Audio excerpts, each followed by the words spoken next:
नमस्कार, स्वागत है आपका न्यूज इंडिया में। मैं हूं आपके साथ उमंग माथुर। आपको बता दें कि कोरोना वॉरियर्स पर हमले की घटनाएं हैं कि रुकने का नाम नहीं ले रही। तो वहीं अब राजस्थान में पुलिस टीम पर हमला किया गया। दरअसल टोंक के कसाईपाड़ा इलाके में कोरोना प्रभावित अल्पसंख्यक इलाकों में गश्त करने गई पुलिस पर हमला किया गया, जहां लाठी डंडे और तलवार से निशाना बनाया गया, जिनमें 3 पुलिसकर्मी जख्मी हो गए, जिन्हें टोंक के जिला अस्पताल में भर्ती कराया गया है। तो वहीं फिलहाल पुलिस ने कार्रवाई करते हुए अब मामले में करीब 7 लोगों को गिरफ्तार कर लिया है। और कुछ ऐसी ही घटना कुछ दिन पहले उत्तर प्रदेश के मुरादाबाद से आई थी, जहां पर भी अब प्रशासन का डंडा चला और जितने भी लोग थे वहां पर जो हमला कर रहे थे डॉक्टर्स की टीम पर, पुलिस की टीम पर, उनमें से कई लोगों को पकड़ा जा चुका है।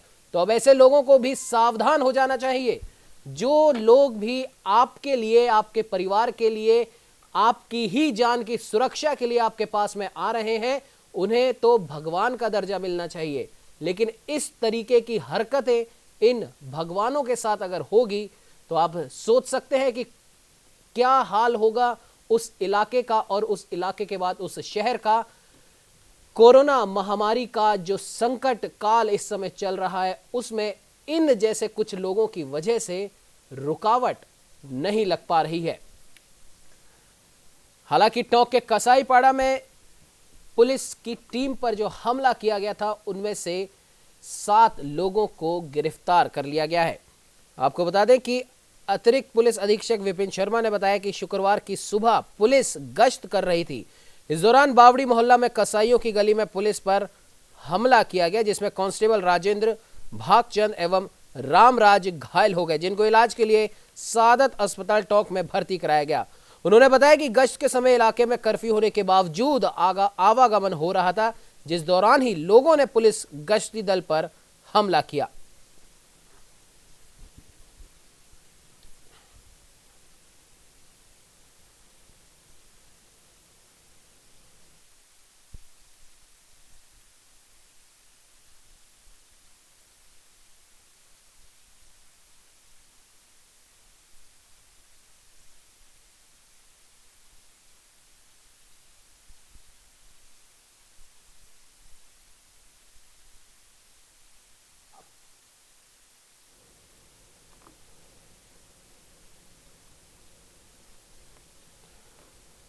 तो वहीं आपको हम बता दें कि इस तरह की जो घटनाएं हैं वो पूरे देश में कहीं ना कहीं से सुनाई में आ रही हैं। भले ही राजस्थान का मामला हो, उत्तर प्रदेश का मामला हो, और उत्तर प्रदेश में तो योगी सरकार ने अब काफी सख्ती भी दिखाई है और धड़ पकड़ उन लोगों की शुरू हो चुकी है जो लोग इस तरह की हरकतों को अंजाम दे रहे हैं। और जो कोरोना रूपी इस महामारी से लड़ने वाले हमारे जो वॉरियर्स हैं, पुलिसकर्मी, स्वास्थ्यकर्मी, उनके ऊपर पत्थरबाजी कर रहे हैं, उनके ऊपर हमला कर रहे हैं, ऐसे लोगों की धरपकड़ अब तेज हो चुकी है। तो वह इस पर बात करने के लिए उत्तर प्रदेश से हमारे साथ हमारे संवाददाता नीरज मिश्रा जुड़ चुके हैं। नीरज, जिस प्रकार से मुरादाबाद की घटना के ऊपर संज्ञान लेते हुए मुख्यमंत्री योगी आदित्यनाथ ने अब इन जैसे लोगों पर कार्रवाई करनी शुरू कर दी है, इन लोगों के ऊपर अब पुलिस का डंडा चल पड़ा है और ये लोग अब त्राही त्राही कर रहे हैं, इन्हें तब ये चीज क्यों नहीं याद आई जब ये हमला कर रहे थे? जी देखिए, निश्चित तौर पर जिस तरह से योगी सरकार ने कार्रवाई की है, इसे पूरे देश में योगी मॉडल के रूप में जाना जा रहा है। और जो भी काम योगी सरकार कर रही है उत्तर प्रदेश में, उसे योगी मॉडल के रूप में ही कहा जा रहा है। और जिस तरह से यहाँ पर कार्रवाई हुई है और सरकार द्वारा सख्त निर्देश दिए गए हैं, चूंकि सरकार जब निर्देश देती है उसी निर्देश का पालन जो नीचे के जी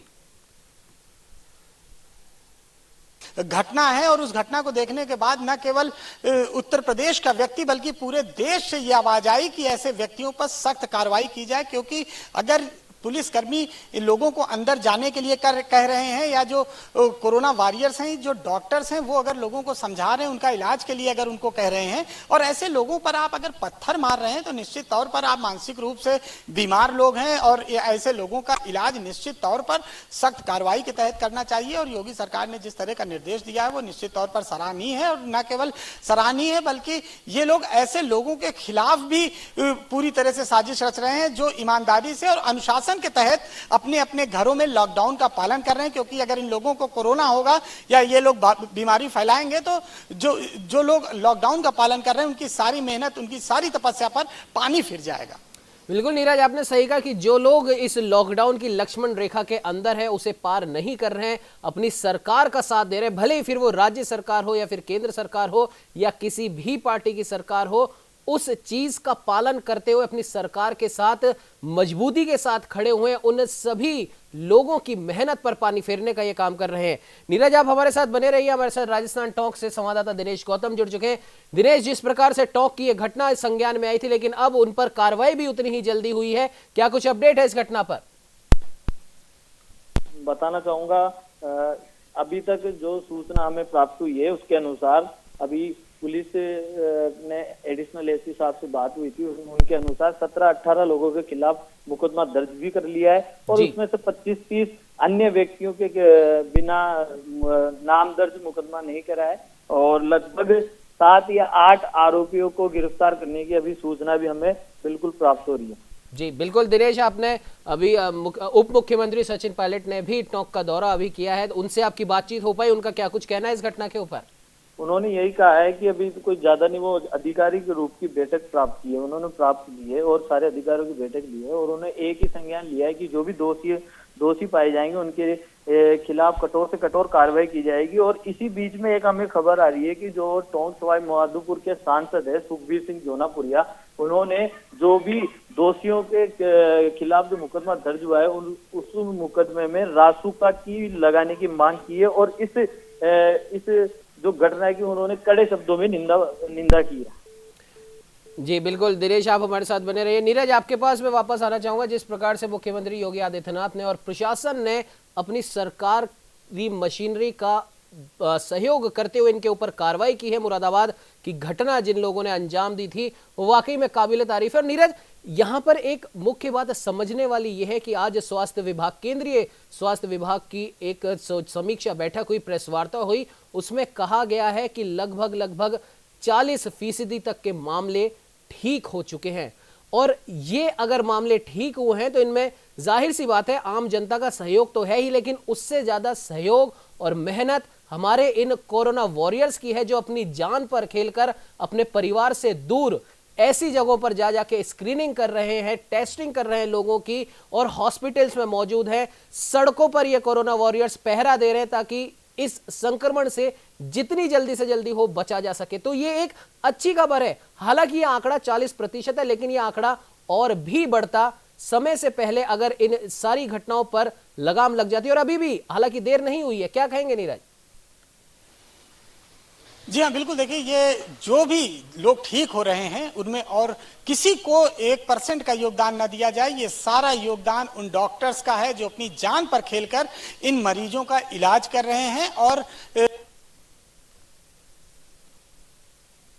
राज्य इस समय कोरोना के जो वायरस है इससे अगर पिछड़ गया तो वो राज्य बहुत पीछे चला जाएगा। उस राज्य की तरक्की इतने पीछे चली जाएगी कि देश अगर आगे भी बढ़ जाएगा तो उस राज्य की तरक्की बहुत ज्यादा मुश्किल हो जाएगी। तो अपने अपने राज्य को अगर जो मुख्यमंत्री हैं, जो भी अधिकारी हैं, अगर वो नहीं संभालेंगे तो उन्हें भी पता है कि न केवल राज्य पीछे जाएगा बल्कि कहीं ना कहीं देश भी पीछे चला जाएगा। और जो व्यक्ति भी इसमें सहयोग नहीं कर रहे हैं वो ये जान ले, वो न सिर्फ अपने आप को धोखा दे रहे हैं, उनको ये लगता है कि हमने सरकार को धोखा दे दिया, या जो लोग भी सड़क पर निकल रहे हैं उनको ये लग रहा है कि हमको पुलिस ने नहीं देखा तो हम बच गए हैं। तो याद रखिए, आपको पुलिस ने भले न देखा हो लेकिन आप कोरोना से नहीं बच पाएंगे, और अगर कोरोना ने आपको अपनी चपेट में ले लिया तो आप फिर किसी से नहीं बच पाएंगे। और निश्चित तौर पर आपका देश पीछे होगा और आपका राज्य पीछे होगा और आप तो पीछे हो ही जाएंगे। तो ये एक बहुत बड़ा संकट है। इस संकट में सभी को राज्यों का सहयोग करना चाहिए। प्रधानमंत्री ने जो कहा है उस बात का सहयोग करना चाहिए, क्योंकि कोई भी मुख्यमंत्री हो या प्रधानमंत्री हो या बड़े अधिकारी हो वो तो सुरक्षित हैं, वो आपके लिए सड़कों पर हैं, वो आपके लोगों के लिए अपील कर रहे हैं आप लोग सुरक्षित रहें।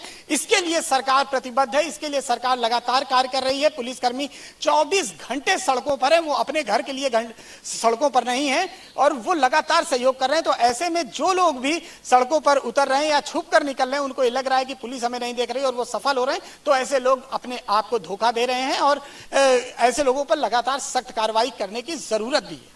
बिल्कुल नीरज, आपने सही कहा कि ऐसे लोग हैं वो अपने आप को ही धोखा दे रहे हैं और इन पर कार्रवाई करने की जरूरत भी है। और जो लोग अपने आप को धोखा दे रहे हैं उनकी ही वजह से कोरोना संक्रमित मरीजों का आंकड़ा जो है वो दिनों दिन बढ़ता जा रहा है। हालांकि इसमें कमी भी आई है पिछले कुछ दिनों की अगर बात करें, लेकिन आज का अगर ताजा मामला हम देखें उत्तर प्रदेश का, तो डालीगंज में मरीज मिलने के बाद में अब इस पर निर्णय लिया जा रहा है कि इसको शायद उत्तर प्रदेश का 14वां हॉटस्पॉट घोषित किया जा सकता है। क्या कुछ कहेंगे नीरज इस पर?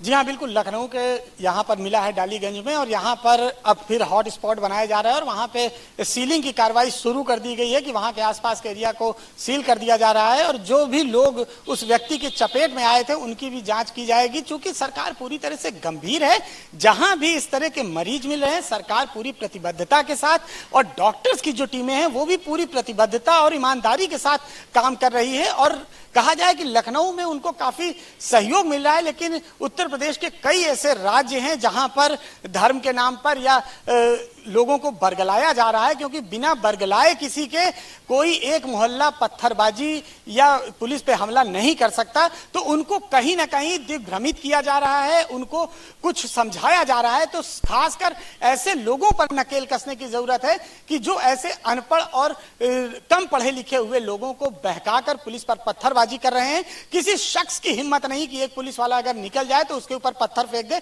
जाहिर सी बात है इसके पीछे किसी न किसी का हाथ है, और ऐसे लोगों को बेनकाब करना इस समय बहुत ज्यादा जरूरी है।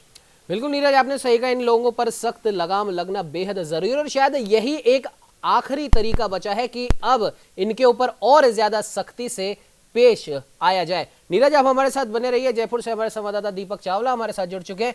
दीपक, जिस प्रकार से टॉक की आज ये घटना हुई है और राजधानी जयपुर में भी हम पिछले कुछ दिनों से देख रहे हैं कि लोग बाग लॉकडाउन की एक लक्ष्मण रेखा को लांघ कर इधर उधर इलाकों में, और सबसे बड़ी बात दीपक, टाइमिंग नोट करी जा रही है। लोग पुलिस वालों की जो भी टाइमिंग है उसको नोट कर रहे हैं और उसका फायदा उठा रहे हैं। जाहिर सी बात है 24 घंटे अगर पुलिस प्रशासन, पूरा का पूरा पुलिस प्रशासन सड़कों पर है तो जाहिर सी बात है वो भी थकते होंगे, उन्हें भी पानी की प्यास लगती होगी, उन्हें भी भूख लगती होगी, वो भी अपने परिवारजनों से बात करना चाहते होंगे। तो जो टाइमिंग है, जैसे सुबह के 4 बजे की घटना है जब एक कोई व्यक्ति अपनी वाइफ को लेने चला जाता है लॉकडाउन के अंदर से, और सबसे बड़ी बात उस क्षेत्र में से जो हॉट स्पॉट है रामगंज इलाके की हम बात करें, वहां से निकल जाता है कुछ 2 लोग अलग अलग जगहों से निकल के किसी दूसरे क्षेत्र में पहुंच जाते हैं। तो क्या आपको लगता है कि ऐसे लोगों पर अब और भी ज्यादा सख्ती करने की जरूरत है? देखिए, बिल्कुल कहीं ना कहीं आपने ठीक कहा, सख्ती की बेहद जरूरी है। और जैसे कि टोंक में हुआ है, बेहद निंदनीय ये घटना है, क्योंकि जिस तरह से हम लगातार रेस्पेक्ट की बात कर रहे हैं कि रेस्पेक्ट करें कोरोना वॉरियर्स का, चाहे वो डॉक्टर हो चाहे पुलिसकर्मी हो, ये 2 ऐसे शख्स है जो इस वक्त जो है कोरोना के ठीक सामने सीना तान के खड़े हुए हैं कि अगर कुछ भी अगर होता है तो पहले इन्हीं को ही होता है। क्योंकि इस तरह से असामाजिक तत्व जो है वो घर से बाहर निकलते हैं तो उनको रोकने की जिम्मेदारी भी इन पुलिसकर्मियों की ही होती है और ये बखूबी अपनी ड्यूटी को अंजाम दे रहे हैं। आप बखूबी जानते हो उमंग कि किस तरह से राजस्थान में कितनी गर्मी होती है और उस गर्मी में तपती धूप में ये पुलिसकर्मी जो है वो अपने फर्ज को निभा रहे हैं। और बावजूद इसके अगर इस तरह के लोग अगर इस तरह से लोग अगर इन पर जो है पथराव करते हैं, इनके साथ मारपीट करते हैं, तो कहीं ना कहीं मनोबल जरूर यहाँ पर टूटता है कि पुलिसकर्मी भी सोचते होंगे कि हम जिनके लिए ड्यूटी कर रहे हैं वही हमारी रेस्पेक्ट नहीं कर रहे। और टोंक में ये जो सुबह जो घटना हुई है बावड़ी चौराहे पे, ये काफी निंदनीय घटना है।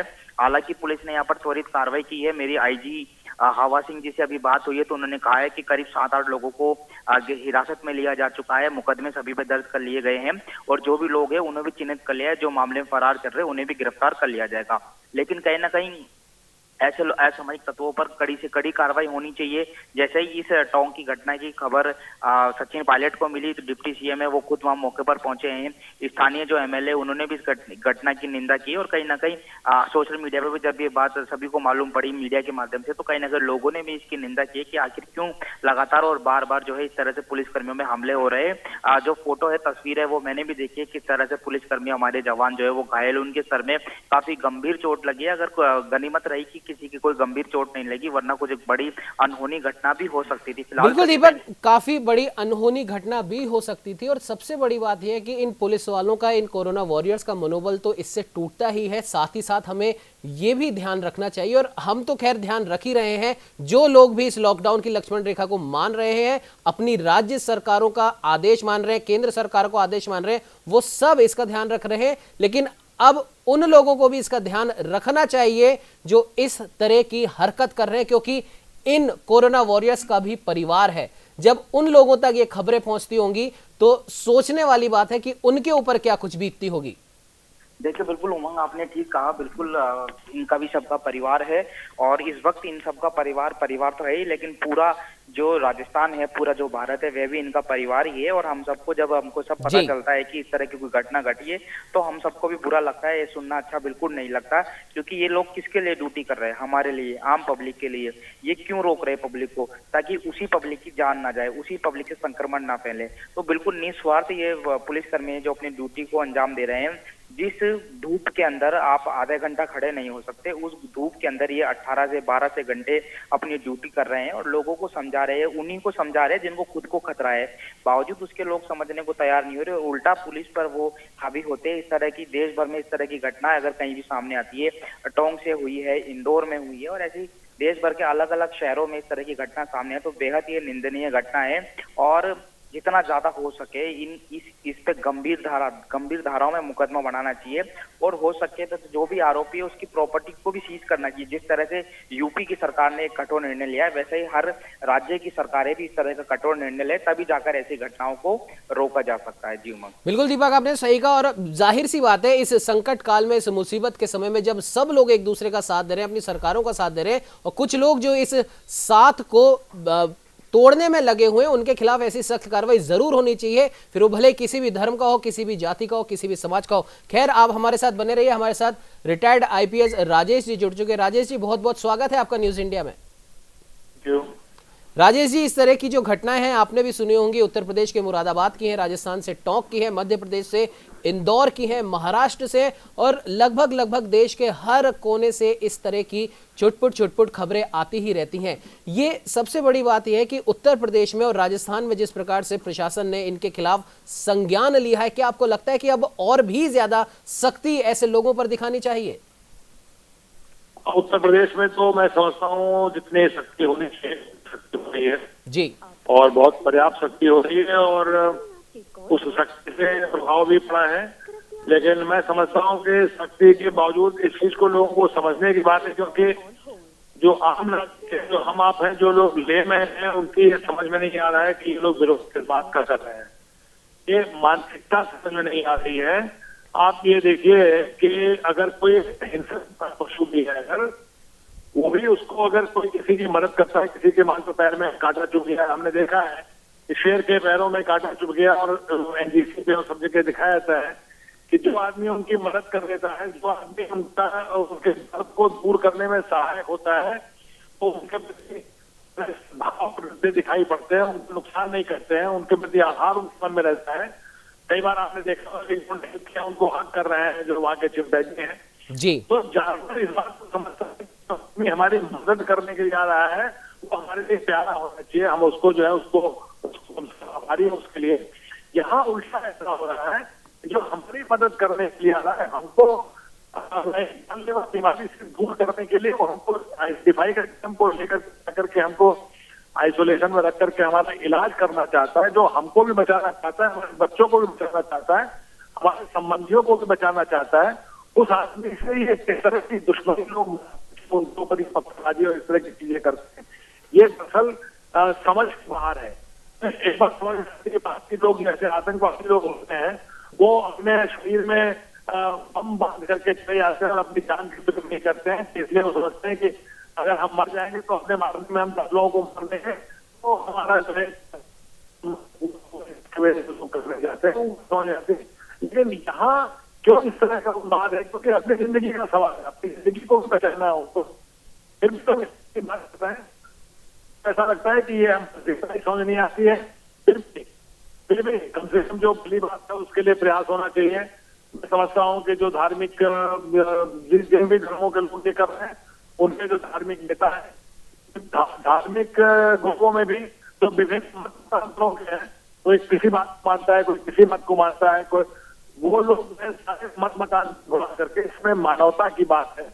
तो जो लोग हैं उनको इस बात के आधार पर जो धार्मिक वो है, वो उनको मानवता के आधार पर उनको समझाएं कि देखिए इसमें आप बजाय इस तरह के सुझाव के नहीं भगवान आपको बचा लेगा, सब आपको चिंता मत कीजिए, आपको जो लोग ले जाएंगे उनको बेसिस पे साइंस के आधार पे, विज्ञान के आधार पे बिल्कुल जो बिल्कुल राजेश जी, आपने सही कहा। और सबसे बड़ी बात यह कि कुछ समय पहले, कुछ दिन पहले जब ये हमने जब पहला लॉकडाउन हमने जब देखा था, जब पहले लॉकडाउन की घोषणा हुई थी, उस समय तक हालांकि अलग अलग धर्मों के कुछ धार्मिक नेता इस तरीके बयान भी दे रहे थे, लेकिन अब शायद लगता है उनको भी समझ में आ गया है कि अब हमें बचाने के लिए भगवान ऊपर से नीचे धरती पर तो आएगा नहीं, लेकिन धरती के जो भगवान है उनका हमें साथ देना पड़ेगा, तभी हमारे परिवार के, हमारे समाज के जान और प्राण बच सकते हैं। खैर राजेश जी, आप हमारे साथ जुड़े उसके लिए आपका बहुत बहुत धन्यवाद।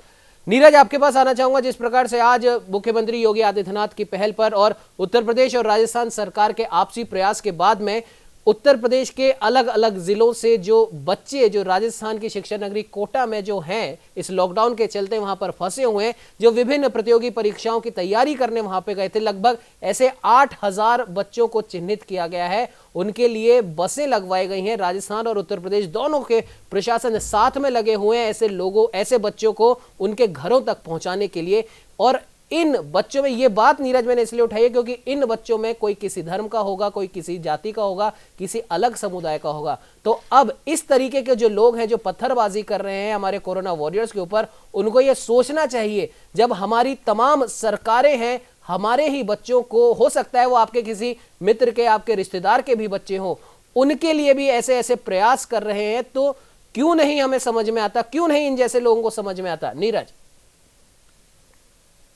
देखिए उमंग, हमारा या किसी का कोई भी धर्म, जाति या मजहब हो सकता है, लेकिन बीमारी का कोई मजहब नहीं होता और ये बात सरकारें जानती हैं। जो भी हमारे प्रदेश के बच्चे हैं वो हमारे प्रदेश की धरोहर हैं और अगर वो वहां पर फंसे हुए हैं राजस्थान में, जहां वो कोचिंग करने गए हैं, तो वहां से यहां पर लाना सरकार की जिम्मेदारी है और सरकार अपनी जिम्मेदारी पूरी तरह से निभा रही है। चूंकि कई घरों के बच्चे वहां पर फंसे हैं, 8000 के करीब उनकी संख्या है और इस लॉकडाउन के पीरियड में अगर वो अपने घर आ जाते हैं तो ये समझने वाली बात है कि किसी माँ बाप को कितनी खुशी होती है कि जब उसका बच्चा लॉकडाउन के पीरियड में उसके घर सुरक्षित पहुंच जाए। तो ये एक बहुत बड़ी पहल उत्तर प्रदेश सरकार की है और इसी से ये समझना चाहिए कि सरकार किस मदद करने में जुटी हुई हो, चाहे वो राजस्थान की सरकार हो, चाहे वो दिल्ली की सरकार हो, चाहे वो यूपी की सरकार हो या कहीं और की सरकार। तो कोई सरकार नहीं चाहती कि हमारे यहाँ किसी तरह से ये कोरोना फैले, क्योंकि कोरोना का कोई धर्म नहीं है। बार बार ये बताया जा रहा है, वो धर्म देखकर अटैक नहीं करेगा, वो सिर्फ इंसानों को अटैक करेगा। उसके लिए इंसान है और कोरोना के लिए कोई धर्म नहीं है। तो ये बात कोरोना को तो समझ में आ गई अगर कहा जाए कि वो हर व्यक्ति पे अटैक कर सकता है, लेकिन ये इंसानों को जिस दिन समझ में आ जाएगी कि कोरोना किसी धर्म या भेदभाव को नहीं मानता, वो किसी पे भी अटैक कर देगा, तो शायद लोगों के ऊपर कुछ असर पड़ेगा। लेकिन अभी ऐसा लगता है कि तमाम ऐसे लोग हैं जिन पे इस बात का कोई असर नहीं है।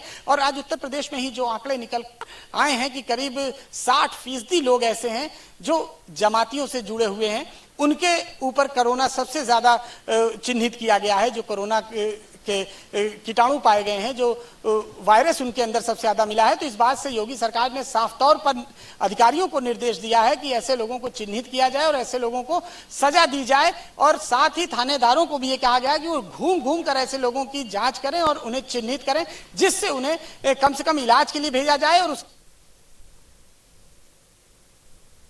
जी बिल्कुल नीरज, आपने सही कहा, ऐसे लोगों को पकड़ना शब्द मैं यूज कर रहा हूं और यही लग रहा है कि इस समय के जो हालात हैं उसमें ये शब्द बहुत जरूरी हो गया है। ऐसे लोगों को अब ढूंढ कर अब पकड़ना ही पड़ेगा और उनको जबरदस्ती अब क्वारंटाइन सेंटर में रखना पड़ेगा, या वो जहां पर भी हैं उनको वहीं पर क्वारंटाइन करना पड़ेगा। क्योंकि अभी राजेश जी हमारे साथ जुड़े थे, उन्होंने एक बहुत अच्छी बात कही कि एक जानवर को भी अगर हम प्यार से ट्रीट करते हैं तो वो भी अपना जो उसका धर्म है उसको भूलकर जो भी व्यक्ति उसे प्यार से ट्रीट करता है उसको वही प्यार वापस देता है। ऐसा लगता है ये जो लोग हैं जो पत्थरबाजी कर रहे हैं डॉक्टरों पर, पुलिसकर्मियों पर, जो लोग उन्हीं की जान बचाने आए, उन्हीं के बच्चों की जान बचाने आए, ये लोग उन जानवरों से भी बदतर हो गए हैं। तो ऐसे जानवरों का क्या ट्रीटमेंट होना चाहिए एक सभ्य समाज में, वो शायद सबको पता है, उसको बताने की जरूरत नहीं है। और अब लगता है ऐसा ट्रीटमेंट होना शुरू हो गया, तो अब इन लोगों की भी कोई खैर नहीं है। फिलहाल आप लोग हमारे साथ में जुड़े उसके लिए आपका बहुत बहुत धन्यवाद। और अब देखने वाली बात ये होगी कि जिस प्रकार से केंद्रीय स्वास्थ्य विभाग की ओर से जो प्रेस वार्ता हुई उसमें कहा गया कि लगभग 40% तक लोग ठीक हो चुके हैं और अगर ये आंकड़ा और हमें बढ़ाना है तो हमें खुद को, हर आम नागरिक को अब ये जिम्मेदारी ले लेनी होगी कि अगर आपके आसपास इस तरीके का कोई भी व्यक्ति हो, आप तुरंत पुलिस प्रशासन को, स्वास्थ्य विभाग को सूचित करें और जहां पर भी इस तरह की घटनाएं हो रही हैं वहां पर पुलिस प्रशासन का, स्वास्थ्य विभाग का आप सहयोग करें, क्योंकि यही एकमात्र रास्ता है जिसकी वजह से आप इस कोरोना संक्रमण से बच सकते हैं। फिलहाल इस चर्चा में इतना ही। आप बने रहिए हमारे साथ और देखते रहिए न्यूज़ इंडिया।